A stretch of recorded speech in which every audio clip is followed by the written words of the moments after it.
तो हेलो नमस्कार दोस्तों, स्वागत है आपका बहुत दिनों के बाद अपने यूट्यूब चैनल के अंदर। तो इतने दिनों तक आपकी क्लासें नहीं हो पाई, इसके लिए माफ़ी चाहता हूं। और आपके एग्ज़ाम भी अभी कुछ ही दिनों के बाद होने वाले हैं। तो सभी यूनिवर्सिटीज़ के लगभग लगभग टाइम टेबल जारी हो चुके हैं, ठीक है। तो इतने दिनों के लिए क्लासेज नहीं हो पाई, इसके लिए मैं फिर से आपसे माफ़ी चाहता हूँ। और जो आज हम करने वाले हैं सेकेंड ईयर का जो पॉलिटी की क्लास है, ठीक है। हिस्ट्री की बहुत सारी क्लासेज मैंने आपको प्रोवाइड करवा दी है और नोट्स भी मैंने आपको प्रोवाइड करवा दिया डिस्क्रिप्शन में।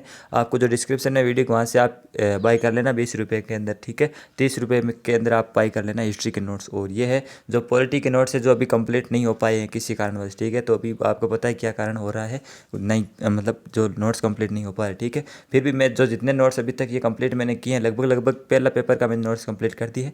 तो इसकी भी मैं लिंक आपको डिस्क्रिप्शन देने की कोशिश करूँगा, ठीक है। तो ये हालांकि पूरे नोट्स नहीं है पॉलिटी के, तो जितने भी है वो आप बहुत ही सस्ते में 5 रुपये 4 रुपये में आप खरीद सकते हैं, ठीक है। तो फिर चलिए शुरुआत करते हैं। आज का जो टॉपिक अपना है वो ब्रिटिश संविधान और इसकी विशेषताएं हैं, ठीक है। तो वहाँ हमें सिलेबस में दिया हुआ है जो विभिन्न देशों के संविधान है, और इसका नाम ही संविधानों के तुलनात्मक अध्ययन है। तो हमें बहुत 4-5 देशों की तुलना करनी है संविधानों की और उसकी विशेषताओं की चर्चा करनी है। तो यहाँ पे ब्रिटिश संविधान हम पढ़ने वाले हैं। तो ब्रिटिश संविधान के कौन कौन सी शर्तें और इसकी विशेषताएं क्या, प्रश्न इससे पूछ जाता है, ठीक है। तो चलिए शुरू करते हैं। तो देखिए, ब्रिटिश संविधान है जो इसको यूके का संविधान या उत्तरी आयरलैंड का संविधान है, इंग्लैंड, वेल्स और ये 3-4-5 देश है, ठीक है। ये ब्रिटिश, ठीक है, इसको आप ध्यान रख सकते हैं, वरना इन सबको कोई ज़रूरत नहीं है। आप नोट्स में इसको पढ़ लेना, ठीक है। अभी आपके पास टाइम नहीं है इतना सारा कचरा पढ़ने की। तो ये इतना बड़ा नोट्स मैं इसलिए बनाया हूँ ताकि मैंने आपको पहले सर्वे किया था जिसमें आपने बताया कि जितनी आवश्यकता है उतनी ही आपको नोट्स में देनी है, ठीक है। तो ये सब लगभग लगभग आवश्यकता है, और इनका 1 नंबर में 2 नंबर में जो प्रश्न आते हैं छोटे वाले, उनमें इनसे कई बार पॉइंट्स में पूछा जा सकता है, ठीक है। तो अभी इनको पढ़ने का टाइम नहीं है। तो जो मुख्य मुख्य अगर आप नोट्स खरीदे तो मुख्य मुख्य ये जो मैंने हेडिंग्स या फिर अलग अलग कलर से दे रखा है वो ज़रूर पढ़ लेना। जैसे आपको पढ़नी है ब्रिटिश संविधान की प्रमुख विशेषताएं, तो मान लीजिए आप पूरा नहीं पढ़ सकते तो ये हेडिंग्स पढ़ लेना। जैसे अलिखित संविधान है तो अलिखित संविधान के अंदर ये सब हेडिंग आ गई, ये सारी टॉपिक वाइज आप पढ़ लेना तो आपको बहुत ज़्यादा फायदा होगा। अगर आप पूरा पढ़ना चाहें तो पूरा पढ़ लेना, हालांकि पूरा पढ़ने का आपके पास टाइम नहीं है, ठीक है। तो देखिए, तो संविधान की विशेषताएं कौन कौन सी है। तो देखिए, प्रतिनिधि सरकार के सिद्धांतों तथा इसकी संस्थाओं का विकास सर्वप्रथम ब्रिटेन में हुआ। और ब्रिटिश संविधान राजतंत्र, अभिजातंत्र और जनतंत्र का मिश्रण है। यानी कि इसके अंदर सभी जो प्रकार का जो भी व्यवस्थाएं होती है शासन की, वो सभी इसके अंदर मिश्रित पाई जाती है ब्रिटेन के अंदर। राजतंत्र भी है क्योंकि वहाँ पे राजा रहता है, हालांकि उसके पास पावर नहीं रहती है, उसको राजमुकुट कहा जाता है, उसका वो भी वहाँ पे रहता है। अभिजातंत्र यानी लोकतंत्र भी है और जनतंत्र भी। अभिजातंत्र का मतलब है वहाँ पे जो गणतंत्र, राष्ट्रपति वगैरह जिस प्रकार का होता है वही भी इसके अंदर है, यानी ये सभी का मिले भगत है। फिर अगले हम देखते हैं टॉपिक है वो अपना है ब्रिटिश संविधान की प्रमुख विशेषताएं कौन कौन सी है। तो मैं आपको शॉर्ट में बताने की कोशिश करूंगा। देखिए, पहली तो विशेषता सबसे बड़ी यह है कि ये अलिखित संविधान है। अब अलिखित संविधान का मतलब है कि जैसे भारत का संविधान लिखा हुआ है, पूरी एक किताब है भारत की संविधान, वैसे ब्रिटिश की जो संविधान है ब्रिटेन का, वहाँ पे वो कोई किताब में नहीं लिखा हुआ है। तो फिर लिखा हुआ नहीं है तो वो कैसे मानते हैं। तो देखिए, वो जो परंपराएं होती है, जैसे हम अपनी शादी ब्याह की जो परंपराएं होती है वो किस प्रकार मानते हैं, ठीक है। तो उसी प्रकार वहाँ पे भी ये संविधान की पालना होती है। वो पुराने जो समय से जो भी नियम कायदे चले आ रहे थे उनको परंपराओं के रूप में वो मानते आ रहे हैं, उनकी कोई किताब नहीं है। तो इसलिए ये अलिखित संविधान है, इसका लिखा हुआ नहीं है, ठीक है। वहीं दूसरी ओर भारत और अमेरिका का जो संविधान है बड़े बड़े देशों का, वो लिखित है, ठीक है। जैसे आपने भारत का संविधान तो देखा ही होगा, वो किताब है, ठीक है। तो इस प्रकार ये किताब नहीं है ब्रिटिश संविधान की, ये केवल परंपराओं के रूप में चलता है। तो अगले हम जो टॉपिक पढ़ने हैं इसी के अंदर, तो ब्रिटिश संविधान के स्रोत, इसका मतलब है ब्रिटिश संविधान जो बना वो किस प्रकार बना और इसके क्या क्या स्रोत है। तो सबसे पहला स्रोत तो परंपराएं हैं, क्योंकि जो ब्रिटेन का संविधान है वो लिखित में नहीं है, तो वो परंपरा जो भी वहाँ पे उस समय चली थी तो उसके हिसाब से वो कानून बनते गए। तो पहला तो परंपराएं वहाँ की जो स्रोत है, ठीक है। अब देखिए वहाँ की कौन कौन सी परंपराएं हैं, वो यहाँ पे परंपराओं का मतलब वो कौन कौन से नियम है, वहाँ पे कौन कौन से कानून है। तो ये कुछ 4-5 पॉइंट यहाँ पे दे रखे हैं। तो राजा रानी अपने वैधानिक अधिकारियों का प्रयोग प्रधानमंत्री के नेतृत्व वाले मंत्रिमंडल की सलाह पर करना चाहिए। तो वही मतलब जो संविधान में दिया होता है कि भाई मुख्यमंत्री जो होता है बहुमत दल का नेता होता है, राष्ट्रपति का पास कोई ज़्यादा पावर नहीं होती, वो सारे सारे यहाँ पे देखिए जो पावर है वो यहाँ पे परंपराओं के रूप में होती है। जैसे देखिए, राजा को संसद द्वारा पारित तमाम अध्यादेशों को अपनी स्वीकृति देनी चाहिए, और हाउस ऑफ कॉमन्स के प्रति मंत्रिमंडल सामूहिक और व्यक्तिगत तौर पर उत्तरदायी है, ठीक है। जैसा भारत के अंदर होता है वैसा ही सेम टू सेम नियम है, वे भी एक लोकतंत्र ही है आखिरकार में, ठीक।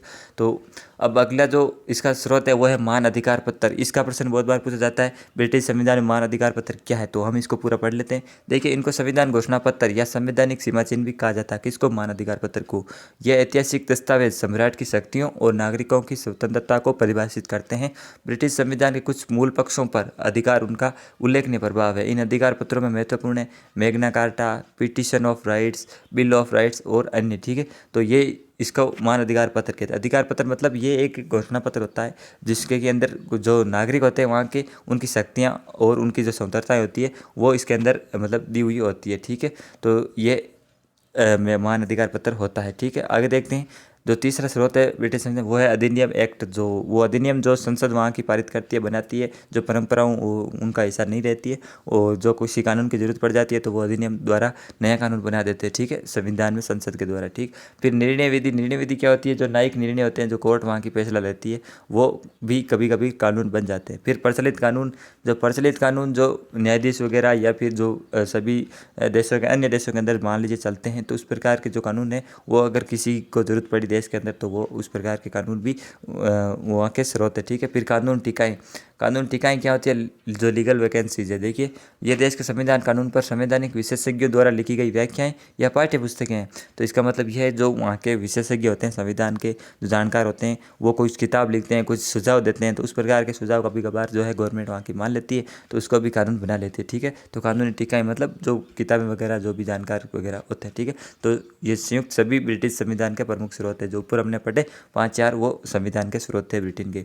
अब जो संविधान की दूसरी विशेषता, एक तो हमने पहली विशेषता देखी थी जो लिखित नहीं है वो अलिखित है। दूसरी विशेषता है लचीला संविधान। लचीले का मतलब है वो फ्लेक्सिबल है। अब फ्लेक्सिबल का क्या मतलब है? फ्लेक्सिबल का मतलब यह है कि उसमें कभी भी हम संशोधित कर सकते हैं। अब एक तो लचीला संविधान होता है और दूसरा होता है कठोर संविधान। तो कठोर का मतलब यह नहीं है कि वो बहुत ही ज़्यादा कड़क है या फिर वो लिखा हुआ उसकी किताब कड़क है, इस प्रकार नहीं। कठोर का मतलब होता है उसके अंदर हमें संशोधन करना है, कोई कानून को हमें मान लीजिए गलत है या उसमें कुछ कमी है, उसको हमें नहीं सुधारना है कानून को, तो उसमें सुधारना बहुत ज़्यादा मुश्किल है, तो उसे हम कहते हैं कठोर संविधान। जो है अमेरिका का संविधान बहुत ज़्यादा कठोर है।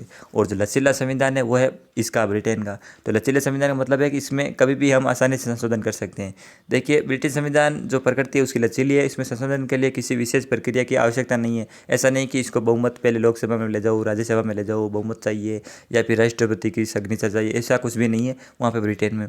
तो इसमें संशोधन उसी प्रकार किए जा सकते हैं जिस प्रकार सामान्य कानून बनाए जा सकते हैं। इस प्रकार ग्रेट ब्रिटेन में जो संवैधानिक कानून और सामान्य कानून में कोई भेद नहीं होता है। मान लीजिए कोई महत्वपूर्ण कानून है तो इस प्रकार हम ये भी कह सकते हैं, कोई मान लीजिए कानून, कोई भी कानून अगर भारत में अगर कानून बनाना है तो उसमें लोकसभा से पारित कराओ, राज्यसभा से पारित कराओ, राष्ट्रपति से पारित कराओ। और कोई ज़्यादा ऐसा कानून है अगर मान लीजिए किसी राज्य को फर्क पड़ता है, मतलब किसी राज्य का अधिकार लेते हैं, तो उसमें हमें आधे राज्यों से स्वीकृति भी चाहिए होती है। तो उसको मतलब भारत का संविधान जो है लचीला और कठोर दोनों प्रकार का है, मगर वही जो ब्रिटेन का है वो लचीला संविधान, उसमें कोई भी कानून हम ऐसे ही बना सकते हैं, संशोधन कर सकते हैं या डिलीट कर सकते हैं। समझे? फिर तीसरी इसकी विशेषता है संविधान की एकात्मक संविधान।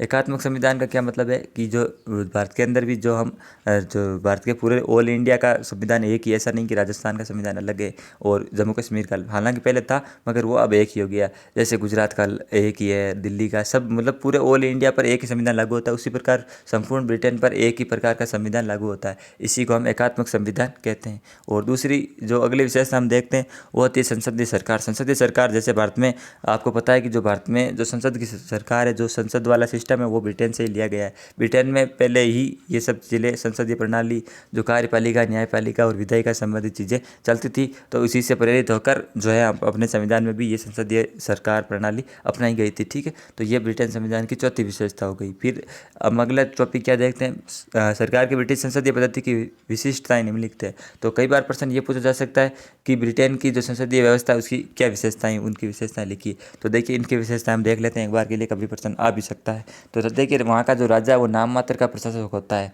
असली प्रशासक मंत्रिमंडल होता है, जैसे भारत में होता है। जो राष्ट्रपति है उसके पास केवल साइन करने की शक्ति है, उसी प्रकार वहाँ पर भी साइन करने की शक्ति है। और जो वास्तविक शासक होता है वो मंत्रिमंडल है, संसद होता है। राजा राज्य का प्रमुख है, जबकि प्रधानमंत्री सरकार का प्रमुख होता है। ये तो आप जानते ही हैं। फिर अगली विशेषता आती है सरकार वह पार्टी बनाती है जो मतलब बहुमत वाली सरकार पार्टी बनाती है और उसका मुख्य जो है वो प्रधानमंत्री बनता है और अपने कार्य के लिए वो सभी मतलब सामूहिक रूप से उत्तरदायी होते हैं। उसका मतलब ये होता है कि मान लीजिए कोई भी कानून बनाया तो उस कानून में जो भी चीज़ें होगी, जो भी सही गलत होगा, उसमें सामूहिक उत्तरदायी होगा।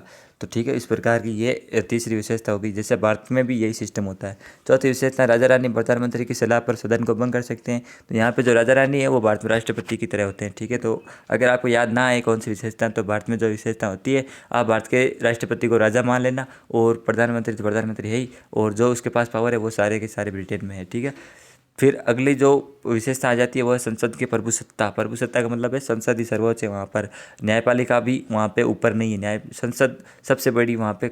अगर भारत के अंदर हम देखें तो जो भारत में अगर कोई कानून संसद बनाती है तो उसको न्यायपालिका मतलब जो सुप्रीम कोर्ट वगैरह है वो उसको भंग मतलब कैंसिल कर सकते हैं अगर कानून गलत बनाए, या फिर सरकार को सुझाव दे सकते हैं। मगर ब्रिटेन में ऐसा क्या है, कुछ भी नहीं है। ब्रिटेन के अंदर जो भी संसद कानून बना दिया, चाहे सही हो चाहे गलत, ठीक है, वो पारित माना जाता है, उसमें न्यायपालिका उतना हस्तक्षेप नहीं कर पाती है। अगली विशेषता आती है कानून का शासन। मतलब वहाँ पे जो रूल है ऑफ लॉ है, ठीक है, रूल ऑफ लॉ का मतलब वहाँ पे जो संवैधानिक पद्धति जो है उसी हिसाब से कानून चलते हैं। ठीक है, ये कानून को सर्वोच्चता देती है, इसलिए आदेशित करती है कि सरकार को कानून के अनुसार और कानून की सीमाओं में काम करना चाहिए। अब हम ये सोच सकते हैं कि अगर ब्रिटेन के अंदर मान लीजिए कि कुछ भी न्यायपालिका इतना स्ट्रांग नहीं है, सरकार को दखल भी नहीं देता, तो वहाँ पे तो कभी भी वो जो तानाशाह वाला सिस्टम हो सकता है। तो ऐसा वहाँ पे नहीं हो सकता क्योंकि वहाँ पे कानून का शासन है, वहाँ पे कोई भी तानाशाही वगैरह चल नहीं सकती। ऐसे तो हो सकता है मगर वहाँ पे कानून के अंदर सब कुछ चीज़ें होती है। ठीक है, सब व्यवस्थाएं वहाँ पे सिस्टम के हिसाब से चलती है। अगली विशेषता होती है संवैधानिक राजतंत्र। वहाँ पे संविधान के हिसाब से राजतंत्र भी वहाँ पे दिया हुआ है। राजतंत्र क्या है, क्योंकि वहाँ पे जो एक राजा होता है वो जो वंशवादी होता है, वंशानुगत राजतंत्र कहा जाता है। वंशानुगत मतलब राजा का बेटा होता है राजा, मगर उसके पास ज़्यादा पावर नहीं होती। आप समझ गए होंगे, वहाँ पे जो पहले क्राउन होता था उसका बेटा उस पीढ़ी दर पीढ़ी वो राजा बनते रहते हैं, मगर वो यहाँ पे उनके पास ज़्यादा पावर नहीं होती। असली पावर होता है जो मंत्रिमंडल होती है, हाउस ऑफ कॉमन्स और पीपल्स, उनके पास पावर होती है। ठीक है, तो यहाँ पे एक पॉइंट हेडलाइंस किया हुआ है वो देख लेते हैं। अपनी गतिविधियों के लिए मंत्रिमंडल सामूहिक रूप से संसद और अंत्यगुत्व मदावता के प्रति उत्तरदायी है। अतः ग्रेट ब्रिटेन में संवैधानिक राजतंत्र है। ताज और राजा के बीच वही अंतर है जो एक संस्था के रूप में राजा और एक व्यक्ति के रूप में राजा के बीच होता है। अब इसका मतलब ये ताज और ये दूसरी लाइन बहुत इंपॉर्टेंट है, प्रश्न बनता है इसका कि राजा और राजमुकुट में क्या अंतर है, तो ये इसी का उत्तर है राजा और राजमुकुट। अब देखिए, राजा का मतलब एक आदमी हो सकता है, जैसे कि किसी का बेटा राजा बन सकता है। तो राजमुकुट वो होता है, वो एक मतलब पद होता है, एक प्रतिष्ठा होती है, जैसे कि राष्ट्रपति।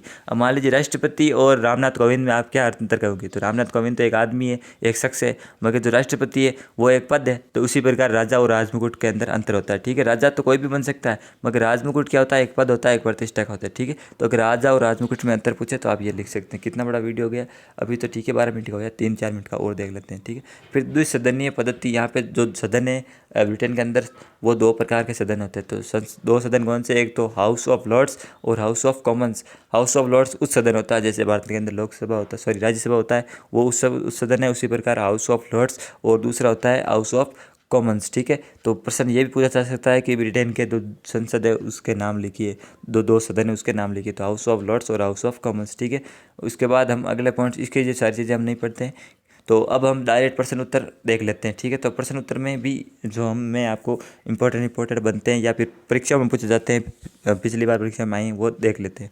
तो देखिए, प्रश्न है ब्रिटिश संविधान की 5 विशेषताएं लिखिए। तो 5 विशेषताएं आपसे ये डायरेक्ट प्रश्न पूछा जा सकता है। तो ये 5 विशेषताएं, एक तो ब्रिटिश जो संविधान है वो संयोग और विवेक का शिशु है। संयोग का मतलब है कि वहाँ पे जो परंपराएं थी उसको भी एज इट इज़ वहाँ पे कॉपी कर लिया, और वो तो संयोग हो गया कि चलो पहले से कोई कानून बना हुआ है वो अपने आप यहाँ पे संविधान में शामिल कर लिया, तो वो संयोग हो गया। अब विवेक का शिशु का मतलब है कि कोई मान लीजिए कानून बहुत ही बढ़िया कानून है, और किसी मतलब जो भी स्पेशलिस्ट होता है, मान लीजिए जैसे अभी हमने विशेषता में पढ़ा था कि कोई भी अगर लेखक है, कोई ऐसा जीनियस आदमी है जो मतलब कोई नया कानून के बारे में सुझाव देता है, तो इस प्रकार के कानून भी इस संविधान में अडॉप्ट किए जा सकते हैं। तो इस प्रकार इसको संयोग और विवेक का शिशु कहा जाता है। अगला अलिखित संविधान हमने पढ़ लिया, लचीला संविधान हमने पढ़ लिया। सिद्धांत और व्यवहार में अंतर। अब सिद्धांत और व्यवहार में अंतर इस बात का है कि वहाँ पे जो संविधान है ब्रिटेन का, वहाँ पे सिद्धांत में तो जो राजा है वो उसका मतलब क्या उसके पास सारे पावर है और वो ही मुख्य होता है, मगर व्यवहार में जो वास्तविक शक्ति होती है वो मंत्रिमंडल के पास होती है, प्रधानमंत्री के पास होती है। ठीक है, तो इस प्रकार ये सिद्धांत और व्यवहार में अंतर है। फिर संसदात्मक प्रजातंत्र है, यहाँ पे संसदात्मक प्रजातंत्र तो जैसे भारत में वही है। ठीक है, और भी बहुत सारी विशेषताएं जो हमने ऊपर पढ़ी वो आप लिख सकते हैं। फिर अगला प्रश्न आता है ब्रिटिश संसद की सर्वोच्चता के 3 उदाहरण दीजिए। तो संसद की सर्वोच्चता के उदाहरण कौन से? देखिए, संपूर्ण देश के कानून राष्ट्रीय स्तर पर संसद निर्मित करती है, और संसद केवल बहुमत से किसी भी कानून को परिवर्तित कर सकती है, और संसद द्वारा पारित विधेयक को किसी भी न्यायालय में चुनौती नहीं दी जा सकती। तो ये ब्रिटेन के संविधान की सबसे बड़ी विशेषता तो ये तीसरी वाली है कि यहाँ पे न्यायालय में चुनौती नहीं दी जा सकती। बाकी दोनों तो आप ध्यान रखना। ठीक है, और वैसे भारत और अमेरिका में जो भी कानून बनते हैं उसको न्यायालय में चुनौती दी जा सकती है, और उसको क्या कहते हैं? उसके न्यायिक पुनरावलोकन का अधिकार कहते हैं। तो प्रश्न बहुत बार पूछा जाएगा और आपसे पूछा जाएगा, 100% गारंटी है। न्यायिक पुनरावलोकन, ये प्रश्न मैं आपको एडवांस बता रहा हूँ, ये आगे आएगा अपने जब हम अमेरिका का संविधान पढ़ेंगे। तो न्यायिक पुनरावलोकन वाला जो प्रश्न है आपसे अगर पूछे कि ये क्या है, तो इसका मतलब यह है कि संसद कोई कानून बनाती है तो उसमें जो न्यायालय है वो मतलब उसको आप कह सकते हैं उसको संशोधन करने के लिए या फिर उसको हटाने के लिए भी कह सकती है, मतलब उसमें हस्तक्षेप कर सकती है। मतलब उसको एकदम कानून ये सही है जनता के लिए या नहीं है, मतलब संविधान के अनुकूल है या नहीं है, इस प्रकार की जो व्याख्या का अधिकार है वो किसको है? न्यायालय को है, न्यायपालिका को है, सुप्रीम कोर्ट को है। तो उस जो अधिकार होता है सुप्रीम कोर्ट का, न्यायालय का, उसको न्यायिक पुनरावलोकन का अधिकार कहा जाता है। ये अमेरिका और भारत के पास मौजूद है, बल्कि जबकि ये ब्रिटेन के जो भी न्यायालय है उनके पास न्यायिक पुनरावलोकन का अधिकार नहीं है। ठीक है, फिर अगला प्रश्न देखते हैं, ब्रिटेन दलीय व्यवस्था की जो प्रमुख विशेषताएं हैं। तो आज के लिए ये वीडियो में इतना ही है, बाकी ये दलीय व्यवस्था भी बहुत बड़ी है, तो बाकी हम फिर अगले वीडियो में देखेंगे। तो ये आप नोट्स अगर आप चाहते हैं तो 5-4 रुपये जो भी फीस रखी है आप देख लेना, डिस्क्रिप्शन में लिंक में जाकर कितने रुपये रखी है मैंने, तो वहाँ से आप परचेज कर लेना, और ये हेडिंग्स के हिसाब से आप पढ़ लेना। ठीक है, तो फिर मिलते हैं अगले वीडियो में। जय हिंद, जय भारत।